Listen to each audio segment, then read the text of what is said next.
Going to jump right into a conversation right now that we are welcoming to the program Nicolas Irving. I'm assuming, Nicholas, are you still in the service with the American as an Army Ranger?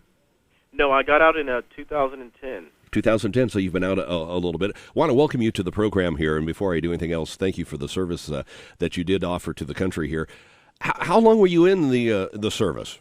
6 years. 6 years, and in the service, you were, as we've all seen this American Sniper movie, you were a sniper. Mm-hmm. In that 6 years, how many years as a sniper? Not many. It happened at the last leg of my career. So, actual behind a long gun, I want to say close to around 2 years. So when you work up to become a sniper, not everybody is a sniper. How do they pick you as a sniper? Obviously, you got to be a good shot, but I mean mentally and so forth. Are there other attributes and things that they look for to be a good sniper and to be in that role?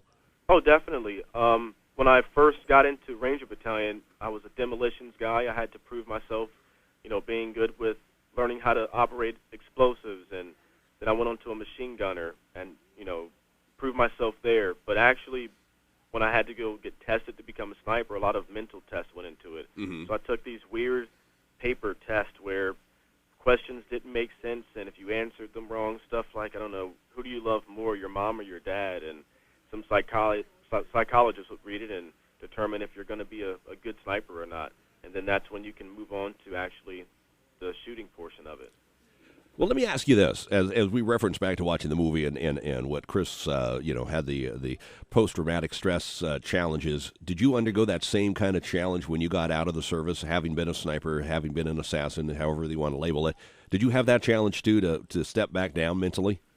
Oh, definitely. It took quite some time. It took years to actually put down that cape or put down that gun and say, it's time to move on, and certain things you just have to let go in life, and that was one of them. Not so much the shooting, but I guess the emotions or some of the memories that have to be put down or put away for a little bit. You've got a book out. It's called The Reaper, Autobiography of One of the Deadliest Special Ops Snipers. You say you're one of the deadliest. How was that measured? I mean, do we do that by kill totals? Kill totals. So for my unit, as a direct action sniper, it's not. I mean, it's not. It's very unlikely that you get that amount of kills. It's just a hard thing to do, especially when you're a direct action guy. If I were perched up on a hilltop for a year straight, then yeah, I could tally them up. But being direct action in 4 months and 33 guys who did make it from my gun, it's one of those. It's a hard task. So when you're training for all that, and then now you're in operation, you're in where the action's at. Yeah, first time you had to pull a trigger, where you had somebody in the sights. Tell me what goes through your head when you've got to do something like that. As a sniper, or my first time ever? Well, give me both, because there's probably a difference between. I'm assuming, and you can correct me on this, one where you maybe somebody off in a distance and you don't have them so much right in a close-up sight versus a sniper situation.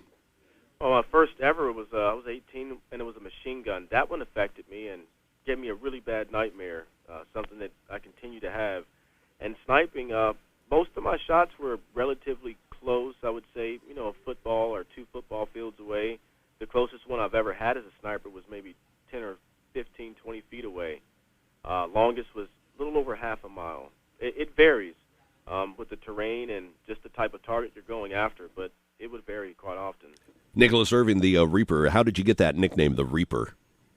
I tallied up quite the amount of enemy kills in a very, very short period of time. And that was given to you by your folks along with you? I mean, where do you think that came from?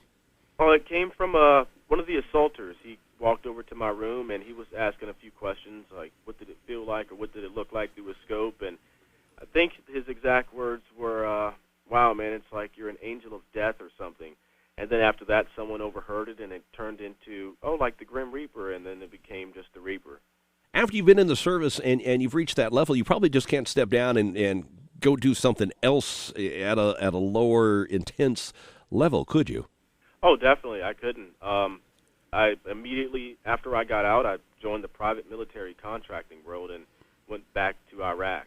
So it was hard to put down and become, I guess, normal again. Well, let's talk about that, the private military contracting. I mean, what are you doing in that position there? And that obviously is not a United States entity, but what is that all about?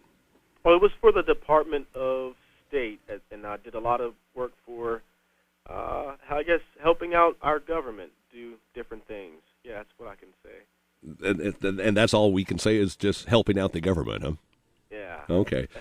So in the book, any surprises in this book that you've got out that people would be interested to hear about before they get a chance to read it?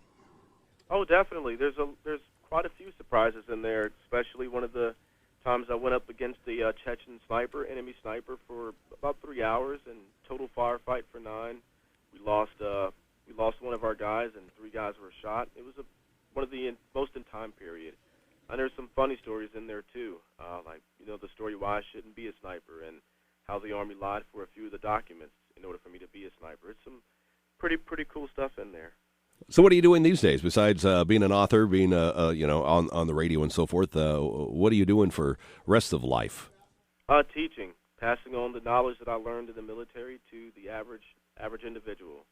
Okay, very good. Well, Nicolas Irving, it's the Reaper, Autobiography of One of the Deadliest Special Ops Snipers. Again, thank you for the service to our country. I'm looking forward to continuing to read this, and thanks for being on the program with us this morning. Oh, thank you. Thanks. Bye-bye.